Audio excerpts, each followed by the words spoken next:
वक्त बिहार से सबसे बड़ी पॉलिटिकल हैपनिंग वाली खबर, क्योंकि बिहार में सब कुछ समीकरण बदलता हुआ अभी नजर आ रहा है और बड़ी खबर यह है, बिग ब्रेकिंग यह है कि नीतीश कुमार बीजेपी के साथ मिलकर सरकार बना सकते हैं। और जो जानकारी मिल रही है, उलटफेर के पूरी तरह से आसार हैं। सूत्र बता रहे हैं कि भारतीय जनता पार्टी के साथ नीतीश कुमार बना सकते हैं नई सरकार। और राष्ट्रीय राजद के लिए यह बड़ा झटका, क्योंकि ये जो तस्वीर आप बगल में देख रहे हैं इसके भी कई मायने हैं। संकेत यहां से भी निकलकर सामने आ गए और संदेश यह है, दूरी, ये गैप आप देख रहे हैं, एक कुर्सी की ये गैप नहीं है, ये पूरा खेल दरअसल कुर्सी का ही है। जो बीच में जो कुर्सी खाली नजर आ रही है, एक तरफ नीतीश कुमार और ठीक उनके बगल की कुर्सी खाली और उसके बगल में बैठे हैं डिप्टी सीएम तेजस्वी यादव। लेकिन दोनों के बीच कोई मुलाकात बातचीत नहीं हुई और ये सब कुछ अब सामने खुलकर हो रहा है। और इसी बीच जेडीयू विधायकों को पटना लौटने के भी निर्देश जारी किए गए हैं। चलिए, दो सहयोगियों का रुख करेंगे। एक दिल्ली से हमारे साथ जुड़ चुके हैं हिमांशु मिश्रा और साथ ही जुड़ चुके हैं शशि भूषण पटना से। सबसे पहले दिल्ली में क्या कुछ चल रहा है इसको जान लेते हैं, लेकिन इसके पहले पटना हम चलेंगे क्योंकि पटना से ये बड़ी खबर सामने निकल कर आ रही है। शशि भूषण, क्या अभी हैपनिंग, क्या आपको हलचल नजर आ रही है और सूत्र क्या बता रहे हैं?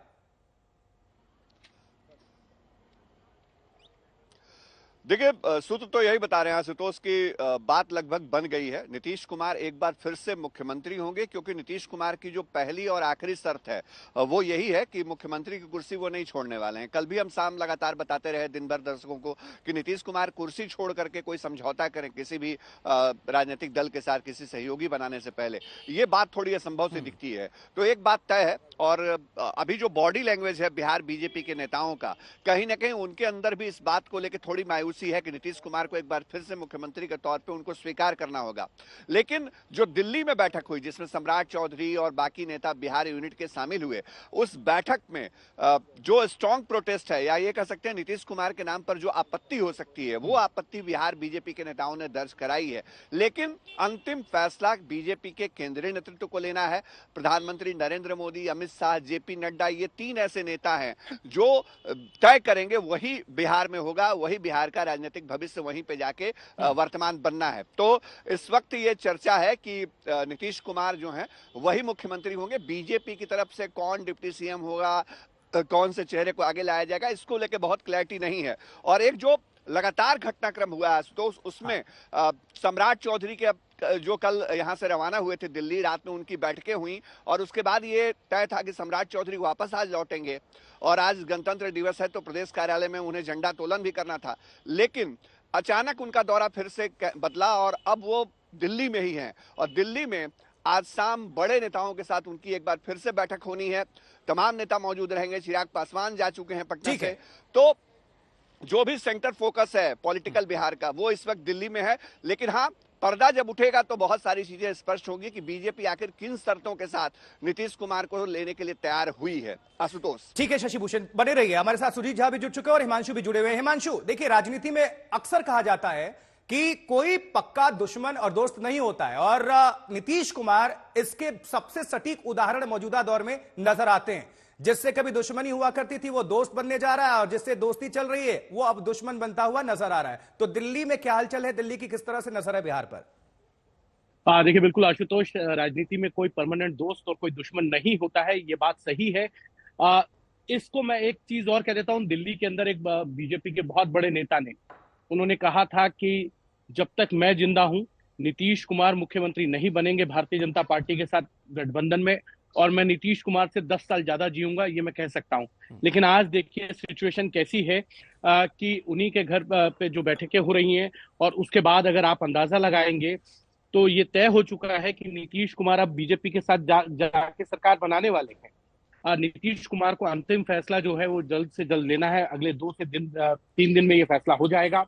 नीतीश कुमार ही मुख्यमंत्री बनेंगे और वो भी मुख्यमंत्री जो है वो पूरे कार्यकाल के लिए बनेंगे, यानी कि 2025 में जब विधानसभा चुनाव होंगे तब तक के लिए वो मुख्यमंत्री रहेंगे। और जो सीट शेयरिंग है उसको लेकर भी बातचीत लगभग फाइनल हो चुकी है। कल देर रात हमारी बात हुई थी जिन लोगों से, उन्होंने कहा कि सीट शेयरिंग को लेकर फाइनल हो गया। मंत्रिमंडल का स्वरूप जो है, जो 2020 में सरकार बनने के बाद बना था, वैसा ही स्वरूप जो है वो रहने वाला है। मंत्रिमंडल का स्वरूप भी रहेगा, विभागों का बंटवारा भी उसी तर्ज पे होगा जैसे 2020 में था।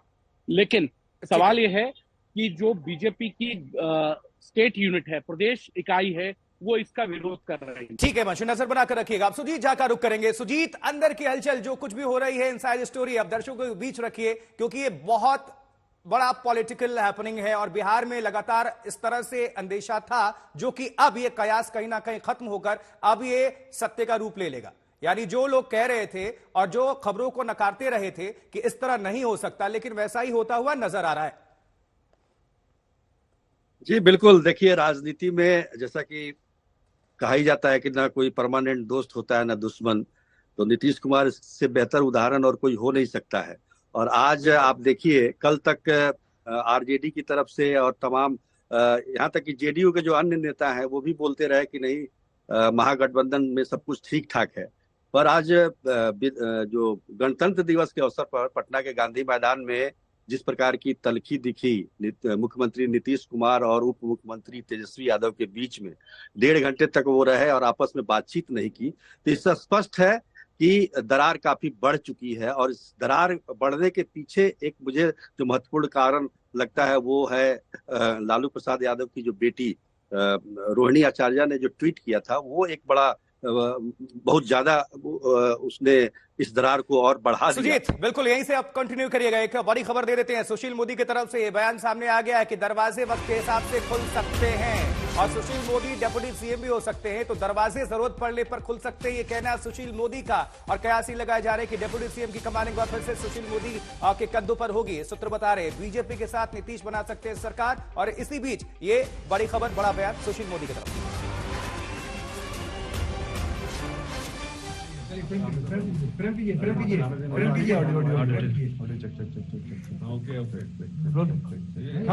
इस वक्त आप देख सकते हैं सुशील मोदी भाजपा के राज्यसभा सांसद इस वक्त दिल्ली से निकल रहे हैं। कल देर रात गृह मंत्री अमित शाह के आवास पर इन्होंने बैठक की थी। सर क्या जा रहे हैं? कल बैठक हुई जी पटना जा रहे हैं सर। कल की मीटिंग में क्या हुआ? देखिए, कल की बैठक में तो लोकसभा चुनाव की रणनीति पर विचार हुआ। और जहाँ तक देखिए नीतीश कुमार या जदयू का सवाल है, तो राजनीति में हमेशा दरवाजा बंद नहीं रहता है। तो दरवाजा बंद रहता, आवश्यकता पड़ने पर खुल भी सकता है जी। अब खुलेगा कि नहीं खुलेगा जी, क्या होगा ये मैं नहीं कर सकता हूँ।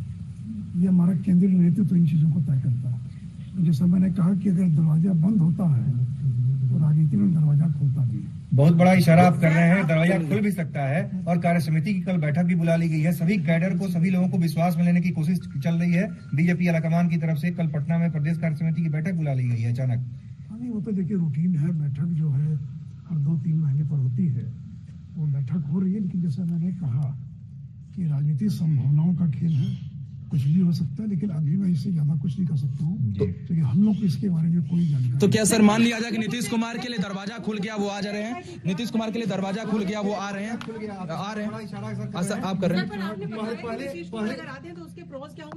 मैंने इतना ही कहा जी सर कि राजनीति में परमानेंट दरवाजा कभी बंद नहीं होता है। अगर दरवाजा बंद होता है तो खुलता भी है, और खुलता तो फिर बंद भी होता है। तो कब खुलेगा, कब बंद होगा, इन सारी चीजों के बारे में भी मैं कुछ नहीं। सर नीतीश जी की तेजस्वी से दूरियां बढ़ गई है। सर आपने देखा होगा कि आज भी गांधी मैदान में जिस तरह से दूरी बढ़ी हुई थी, सर तेजस्वी यादव से नीतीश जी का दूरियां बढ़ गई है। वो भी